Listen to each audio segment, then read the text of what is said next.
Let's say sometimes you just have a lot to say in the comments. One line isn't going to fit it. Or what about this scenario? You have a block of code that you just want to put to pause for a second. Maybe something's not working. Maybe you're done with it. You just don't know. So you want to not have it execute. How do you do this in Python? I started learning Python after JavaScript. So let me show you first how I remember doing it in JavaScript. If you wanted to comment out a block of code, all you have to do is /**, and then you close out your comment by * and then / again. So that's the easy way that you do it in JavaScript. Notice this is a comment already. If you wanted to do single line comments in JavaScript, you just go like this.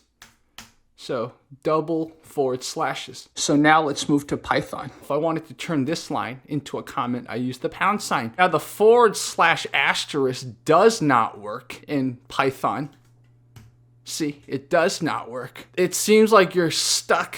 And then I recalled a keyboard shortcut that I used back when I was doing JavaScript. In a Mac, do Command /, or if you're Windows, you do Control /, and it would automatically comment out whatever I highlighted. This same keyboard shortcut works in many coding environments that use Python. Here, I'm gonna press Control or Command. See? Does the same exact thing. So this is a lifesaver. This is a little keyboard shortcut that's built into a lot of these IDEs, these coding environments. Try the Command / or Control /, and see if it works. Okay guys, thank you so much. More to come.